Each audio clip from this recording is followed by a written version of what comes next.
Alright, an Ozful dream continued. Since I stopped a little quickly last time, I'll just read the paragraph where I left off. Disco began to bark frantically as an array of brooms and a Swiffer fell, scaring her to the other side of the room. Darlin turned to see what had fallen and began to pick them up. Disco, quit your whining, soothed Darlin, as Disco sat making cute little noises from across the room. Some of the brooms were really old and made of straw, like the kind you see witches ride on in the movies. The new nylon ones and the old Swiffer did not look like they belonged.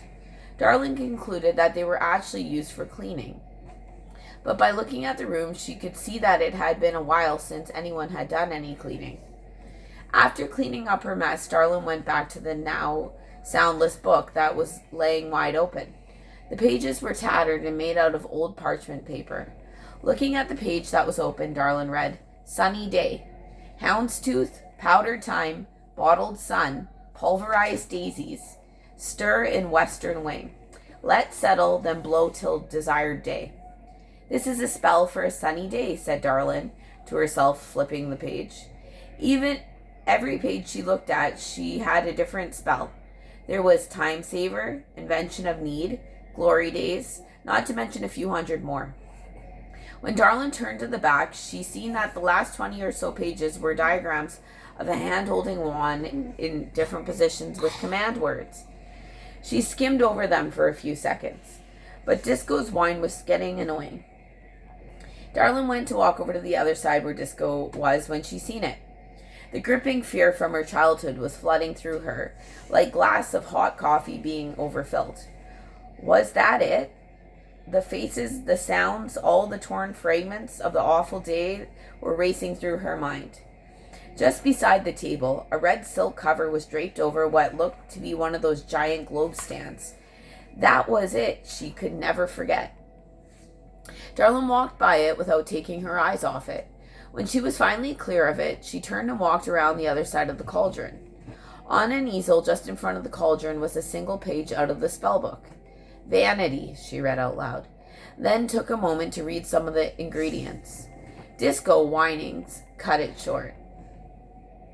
She looked down to see Disco at the foot of the black curtains that were hanging on a copper pipe rod and went around in a circle like the old shower stalls.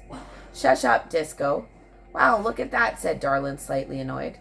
Beside the curtain, Darlin marveled at what looked like a very old china cabinet loaded with glass jars, potions, and an assortment of small bags and boxes.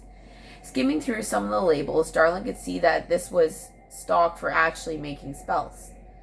Was this real? Could her grandmother really be a witch?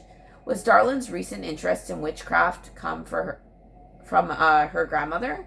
Although her and the other girls were trying to take it seriously, Darlin never truly believed any of it could be real.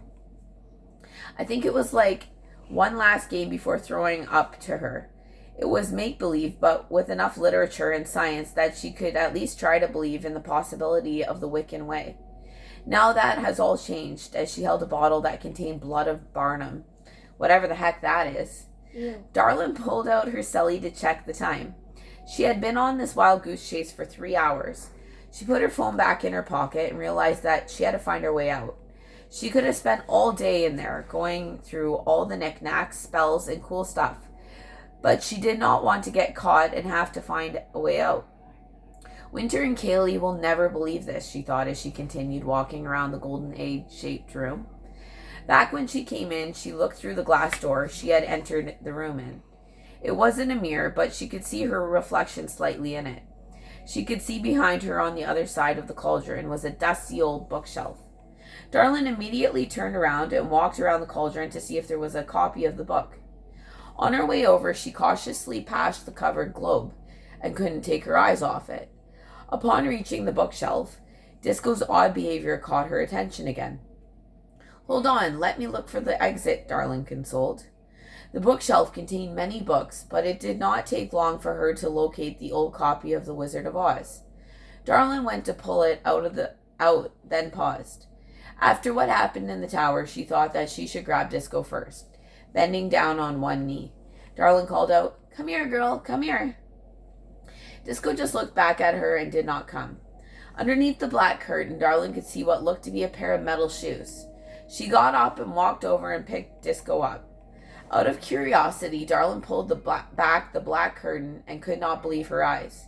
Her grandmother was a freak, obsessed to say the least. Darlin, now jaw-dropped, stood holding a barking Disco while talking in the marvel of a life-size replica statue of the Tin Man from the story, complete with an axe. "Thanks, Tin Man, I almost forgot," said Darlin. As she made her way over to the table with the test tubes to collect the oil can she had left, Disco was inconsolable, as Darlin tried to get her to stop barking at the statue. Making her way around the cauldron, taking one last look for evidence that she was there, once satisfied, she approached the bookshelf to pull the book. "It's okay, Disco. He's just a statue," said Darlin, while looking at the Tin Man one more time. I know, he's kind of creepy. His eyes looks like they're watching us," said Darlin, reaching out to pull on the book. That would hopefully let her out of the room gently. When she pulled the book back, she almost lost her footing as the golden bricks beneath her heels gave way and began to sink down, jumping forward. Darlin turned around to see that a 2-meter circle of the bricks below the cauldron were descending into a spiral staircase. The sound of brick rubbing on brick made Darlin cringe a bit. To her, the sound was comparable to that of fingernails on a chalkboard. Shivering the sound out of her spine, sending shivers down. I'm sorry, this is just a bit of an editing error. The sound sending shivers down her spine. She watched the light in the room dim as the golden bricks began to dull. Once it sounded like stairs were fully open, Darlin began to make her way down the stairs. The fire that was burning underneath the cauldron had lowered and lit up the staircase below. Just as Darlin was at eye level with the floor, she took one last look at the statue that seemed to be following her. After taking a couple more steps, she remembered that she had left the curtains open. Turning around, Darlin ran up the stairs to close the curtains. Tripping on the top stairs, she dropped the oil can that she was only holding onto with her pinky finger. After she picked it up, Darlin grabbed the edge of the curtain to close it. With one last look, she said, "I bet you would like some of this." The statue squeaked, startling Darlin. She slid the curtain past the now brightened eyes and ran down the stairs, not looking back once. Out of nowhere, the stairs gave way and Darlin dropped to her hiney. Sliding down on another waterless water slide, she wondered what was next. Sounds of the bricks closing up back above her echoed throughout the slide. A light below started to get brighter as she slid into it. Suddenly, Darlin was in a somersault. She let Disco and the oil can go before sliding on her belly with a mouthful of grass. Darlin opened her eyes and could tell that she had finally done it. Spitting out grass, she turned around to see Disco barking at the exterior wall of the castle that was closing up. She was outside. Where exactly, she did not know, but it was a nice day. She was alive and out of that maze of insanity. That was good enough for her. After getting up and walking over to the oil can, she picked it up and began to look around. There was massive red and white striped tent. In front of her, when she looked above it, she could see the top of a Ferris wheel. Not sure where she was, she wondered if somehow she really was dreaming. Perhaps she had been cast away into another dimension. As she walked along the back of the tent, she was shocked to see Willow and a couple of friends from back home come around the corner. "Darlin," yelled out Window as she ran towards her. "Oh my God, am I ever glad to see you. What are you doing here?" asked Darlin with an ear-to-ear smile on her face. "Happy birthday, sexy. I love your outfit. You're a little dirty for a party, though," said Willow as she hugged the heck out of Darlin and began to pull grass out of Darlin's hair. "Thanks, but why are you guys here?" asked Darlin. "We're here for your surprise party. Everyone is gathering at the back of the castle. You aren't supposed to be here for another half an hour," explained Kitty, another girl from LA. She was beautiful and a couple years older than Darlin. "Thanks for coming, you guys. I had no..." thanked Darlin. A loudspeaker announced before she could finish. "Everyone, get ready. 20 more minutes." "You have to get out here. You're going to ruin the surprise," suggested Willow. "You have to get out of here." "You're going to ruin the surprise," suggested Willow. "What's that in your hand?" inquired Kitty about the oil can Darlin was holding. "Oh, nothing. You would not believe it if I told you. Hey, can you take this? Can I borrow a pair of your shades? hat. And Willow, can I use your purse to put Disco in? I will sneak out front and pretend I didn't know. Yeah, sure, agreed both girls as they handed Darlin their things.